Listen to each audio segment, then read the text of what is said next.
Magandang gabi po sa ating lahat, mga kapatid. Magandang gabi po, Father Vic. Ika-23 linggo sa karaniwang panahon.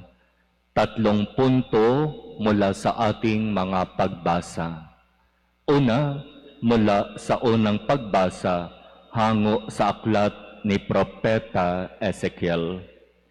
Ito ay napakagandang paalaala sa kung ano ang pananagutan natin sa ating kapwa, na dapat magkaroon tayo ng malasakit sa bawat isa. At papaano ito mangyayari? Ang sabi ng unang pagbasa, kapag may nakikita tayong ginagawang mali ng ating kapwa, responsibilidad nating sabihin ito sa kanya. Nakikita mo na mali ang ginagawa ko, kausapin mo ako ng maayos at sabihin mo sa akin ang nakikita mong mali sa ginagawa ko. At sa ganitong paraan, magiging mas maganda ang ating relasyon. Kung ang tao na pagsasabihan natin ng maayos ng kung ano ang mali sa kanya ay bukas sa pagtatama ng kanyang kapwa. Pero kung siya ay hindi handa sa pagtatama ng kanyang kapwa, sa kabila ng maayos na pagsasabi at pakikipag-usap sa iyo, mukhang magiging daan pa yon, pero ang tao'y magalit. Pero ano ang sabi ni Propeta Ezekiel? Kung pinagsabihan mo at itinama mo ang kapatid mo na nagkasala sa iyo, ikaw ay pagpapalain ng Diyos. Pero kung hindi mo itatama ang mali na nakikita mo sa iyong kapwa, ikaw ang mananagot sa harap ng Diyos. Sapagkat responsibilidad natin ang bawat isa. Bilang mga binyagan, tayo ay magkakapatid sa iisang Ama sa langit at dapat na tayo'y nagmamalasakit sa isa't isa. Kaya ito yung unang punto na mahalagang bigyang diin. Malasakit sa isa't isa. Tulungan ang bawat isa na mamuhay ayon sa inaasahan ng Diyos sa Kanya, sa pamamagitan ng pagtatama sa kung ano ang mali sa kapwa. Ikalawang punto mula sa ikalawang pagbasa hango sa sulat ni Apostol San Pablo sa mga taga-Roma. Sabi dito, ang umiibig ay hindi gumagawa ng masama kanino man. Ito para kay San Pablo ang sukatan ng isang tunay na nagmamahal. Tunay tayong nagmamahal kung hindi natin ginagawan ng masama ang ating kapwa.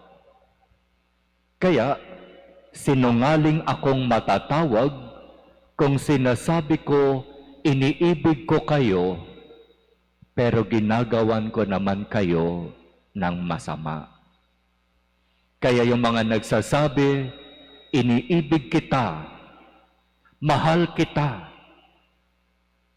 pero niloloko naman ang kapwa. Sinungaling sila. Sa mga salita ni San Pablo, ang umiibig ay hindi gumagawa ng masama kanino man. Kaya't ang pag-ibig ay ang kabuuan ng kautusan, the summary of all the commandment. Ang pinakabuod ng mga utos ay maaari lamang ilagay sa isang salita: pag-ibig. Kaya, hindi natin pwedeng takasan ang pag-ibig na inaasahan ng Diyos sa atin. Malalaman kung tunay tayong nagmamahal sa pamamagitan ng pakikipagrelasyon natin sa kapwa. At kung papaano tayo nakikipagrelasyon sa kapwa, iyan ang malinaw na patunay kung papaano tayo nakikipagrelasyon sa Diyos. Sa gawa, makikilala ang tunay na pag-ibig sa Diyos. Kasi akala natin kapag sinabi natin sa ating panalangin, I love you Lord, praise the Lord, Amen, Hallelujah. Para bang ang bait-bait na natin sa mata ng Diyos. Ang sabi ni San Pablo, ang tunay na nagmamahal sa Diyos ay marunong magmalasakit sa kapwa. At kapag tayo'y nagmamalasakit sa kapwa, maaari nating sabihin na tayo'y nagmamahal sa kapwa. At kung tunay nga na tayo'y nagmamahal sa kapwa, hindi tayo dapat gagawa ng anumang masama sa ating kapwa. Ang tanong, sa lipunan na kinaroroonan natin ngayon, masasabi ba natin na ang nagahari ay pag-ibig? O baka naman ang mas nangingibabaw ang pagka-makasarili? Pangatlong punto mula sa ating ebanghelyo mula kay San Mateo. Tayo ay nagdiriwang ngayon ng banal na misa. Natitipon tayo sa pangalan ni Jesus. At kung ia-apply natin ang sinasabi sa Ebanghelyo ngayon, malinaw, totoo, kasama natin ang Diyos. Kapiling natin ang Diyos. Nasa gitna natin ang Diyos. Bakit? Sabi ni San Mateo, sapagkat saan man may 2 o 3 nagkakatipon dahil sa akin, naroon akong kasama nila. At kapag itong natitipong sambayanan na ito ng Diyos ay nagkaisa sa pananalangin, ipagkakaloob ko sa kanila ang kanilang kahilingan. At totoo yun. Subok na yun. Kapag merong nagkakatipon sa pangalan ng ating Panginoon at malinis ang kanilang puso at sila'y matatagpo ang karapat-dapat, anuman ang kanilang hingin sa pangalan ni Jesus ay ipagkakaloob. Kaya iyon yung dahilan, di ba, kung bakit tuwing may misa, ang daming nagpapamass intention.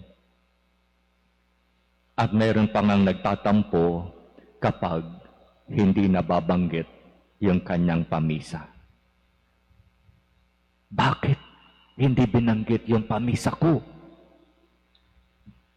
Kasi nandun yung paniniwala na dito sa natitipong sambayanan, natitipon sa pangalan ni Jesus, malakas ang ating dasal.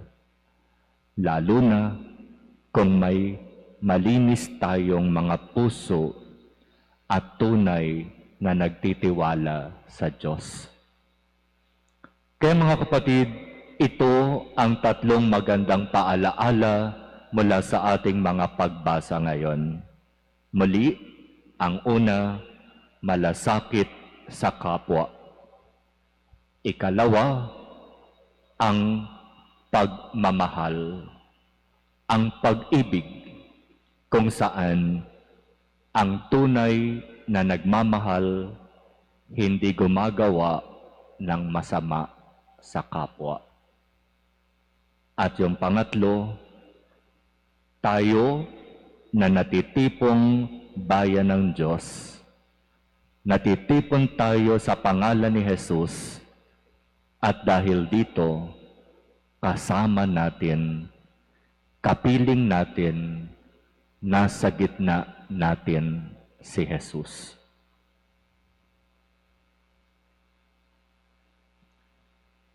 Amen.